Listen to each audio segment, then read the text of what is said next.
Hi ಎಲ್ರಿಗೂ ನಮಸ್ಕಾರ. ಇವತ್ತು ನಾನು ಪುದೀನ ಬಾತ್ ಯಾವ ರೀತಿ ಮಾಡೋದಂತ ತೋರಿಸ್ತಾ ಇದ್ದೀನಿ. ತುಂಬ ಸಿಂಪಲ್ಲಾಗಿ ಮಸಾಲಾನ ಒಂದ್ಸಲ ರೀತಿ ರುಬ್ಕೊಂಡು ಕುಕ್ಕರಲ್ಲಿ ಮಾಡಿ ನೋಡಿ, ಸಖತ್ ಟೇಸ್ಟಿಯಾಗಿರುತ್ತೆ. ಈ ಪುದೀನ ಬಾತ್ ಅಂತೂ ಒಂದ್ಸಲ ನೀವು ಈ ರೀತಿ ಮಾಡಿದ್ರೆ ಎಲ್ಲರೂ ಮನೇಲಿ ಇಷ್ಟಪಟ್ಟು ತಿಂತಾರೆ. ನೋಡಿ, ಫಸ್ಟಿಗೆ ನಾವು ಪುದೀನ ಬಾತ್ ಮಾಡೋದಕ್ಕೆ 1 ಕಟ್ಟಾಗಷ್ಟು ಪುದೀನಾನ ತೊಗೊಂಡಿದ್ದೀನಿ.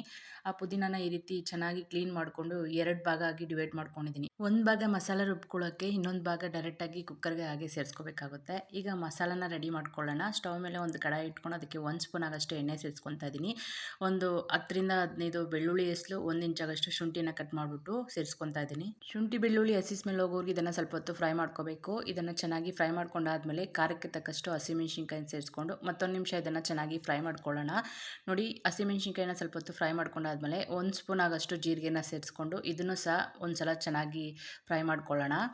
ಈಗ ನೋಡಿ, ಇದಕ್ಕೆ ಒಂದು ಈರುಳ್ಳಿಯನ್ನು ಈ ರೀತಿ ಸ್ಲೈಸಸ್ ಆಗಿ ಕಟ್ ಮಾಡಿಕೊಂಡು ಈರುಳ್ಳಿ ಹಸಿ ಸ್ಮೆಲ್ ಹೋಗೋವರೆಗೂ ಇದನ್ನು ಚೆನ್ನಾಗಿ ಫ್ರೈ ಮಾಡ್ಕೊತೀನಿ. ನೋಡಿ, ಈರುಳ್ಳಿ ಹಸಿ ಸ್ಮೆಲ್ ಹೋಗಿದೆ. ಈ ಟೈಮಲ್ಲಿ ಇದಕ್ಕೆ 1 ಹಿಡಿಯಾಗಷ್ಟು ಪುದೀನನ ಸೇರಿಸ್ಕೊತಾ ಇದ್ದೀನಿ. ಪುದೀನ ಹಸಿ ಸ್ಮೆಲ್ ಹೋಗಬೇಕು, ಅದುವರೆಗೂ ಇದನ್ನು ಚೆನ್ನಾಗಿ ಫ್ರೈ ಮಾಡ್ಕೊಳ್ಳೋಣ.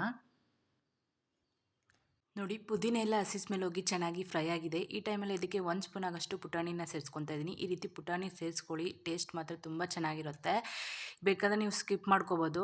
ಈ ಪುಟಾಣಿ ಸೇರಿಸಾದ್ಮೇಲೆ ಇದನ್ನು ಒಂದ್ಸಲ ಚೆನ್ನಾಗಿ ಮಿಕ್ಸ್ ಮಾಡಿಕೊಂಡು ಒಂದು ಅರ್ಧ ಕಪ್ ಆಗಷ್ಟು ಹಸಿ ಕೊಬ್ಬರಿಯನ್ನು ಈ ರೀತಿ ಸಣ್ಣಗೆ ಕಟ್ ಮಾಡಿಕೊಂಡು ಸೇರಿಸ್ಕೊತಾ ಇದ್ದೀನಿ.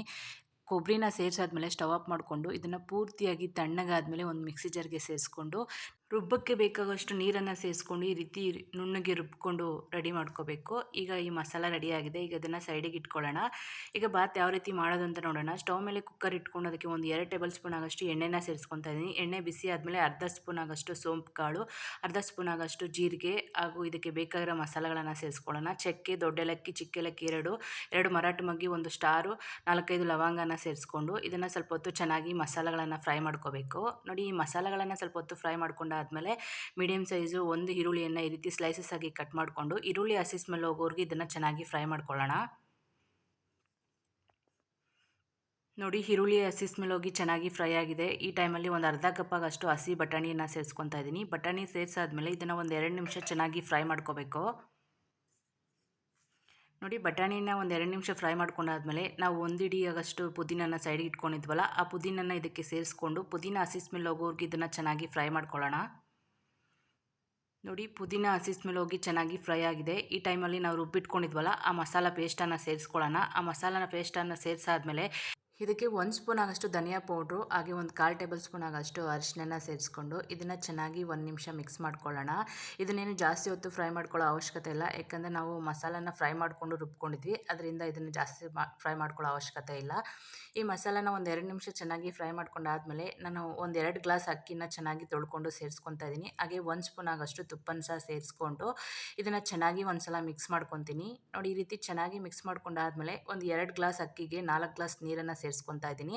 ಹಾಗೆ ರುಚಿಗೆ ತಕ್ಕಷ್ಟು ಉಪ್ಪನ್ನು ಸಹ ಸೇರಿಸ್ಕೊಂಡು ಇದನ್ನು ಒಂದ್ಸಲ ಚೆನ್ನಾಗಿ ಮಿಕ್ಸ್ ಮಾಡ್ಕೊಳ್ಳೋಣ. ಇದನ್ನು ಚೆನ್ನಾಗಿ ಮಿಕ್ಸ್ ಮಾಡ್ಕೊಂಡಾದ್ಮೇಲೆ ಇದು ಒಂದು ಕುದಿ ಬರೋವರೆಗೂ ಚೆನ್ನಾಗಿ ಕುದಿಸ್ಕೋಬೇಕು. ನೋಡಿ, ಇದು ಒಂದು ಕುದಿ ಬರೋಕ್ಕೆ ಸ್ಟಾರ್ಟ್ ಆದಮೇಲೆ ಇದಕ್ಕೆ ಸ್ವಲ್ಪ ಕೊತ್ತಂಬರಿ ಸೊಪ್ಪನ್ನು ಸೇರಿಸ್ಕೊಂಡು ಮತ್ತೊಂದು ಸಲ ಚೆನ್ನಾಗಿ ಮಿಕ್ಸ್ ಮಾಡಿಕೊಂಡು ಕುಕ್ಕರ್ ಲಿಡ್ ಕ್ಲೋಸ್ ಮಾಡಿ ಇದನ್ನು ಒಂದು 2ರಿಂದ 3 ವಿಷಲ್ ಕೂಗಿಸ್ಕೋಬೇಕು. ನೋಡಿ, ನಾನು ಒಂದು 3 ವಿಷಲ್ ಕೂಗಿಸ್ಕೊಂಡು ಕುಕ್ಕರ್ ತಣ್ಣಗಾದ್ಮೇಲೆ ಓಪನ್ ಮಾಡಿ ತೋರಿಸ್ತಾ ಇದ್ದೀನಿ. ಎಷ್ಟು ಚೆನ್ನಾಗಾಗಿದೆ ಅಂತ ಪುದೀನ ಬಾತು. ಈ ರೀತಿ ಒಂದ್ಸಲ ನೀವು ಪುದೀನ ಬಾತ್ ಮಾಡಿ ನೋಡಿ, ಮನೆಯಲ್ಲೂ ಎಲ್ಲರೂ ಇಷ್ಟಪಟ್ಟು ತಿಂತಾರೆ. ಇದನ್ನು ಹಾಗೇನೂ ಸರ್ವ್ ಮಾಡ್ಕೋಬೋದು, ಬೇಕಂದರೆ ಮೊಸರು ಜೊತೆ ಸಹ ಸರ್ವ್ ಮಾಡ್ಕೊಂಡು ತಿನ್ಬೋದು. ಈ ರೆಸಿಪಿ ನಿಮಗೆ ಇಷ್ಟ ಆಗಿದೆ ಅನ್ಕೊತೀನಿ. ಇಷ್ಟ ಆಗಿದ್ರೆ ಪ್ಲೀಸ್ ಒಂದು ಲೈಕ್ ಮಾಡಿ, ಹಾಗೆ ಶೇರ್ ಮಾಡಿ. ಈ ರೆಸಿಪಿ ನೀವು ಟ್ರೈ ಮಾಡಾದ್ಮೇಲೆ ನಂಗೆ ಕಮೆಂಟ್ ಮೂಲಕ ತಿಳಿಸಿ ಹೇಗಿತ್ತು ಅಂತ. ವಿಡಿಯೋ ನೋಡಿದ್ದಕ್ಕಾಗಿ ಎಲ್ಲರಿಗೂ ಧನ್ಯವಾದಗಳು.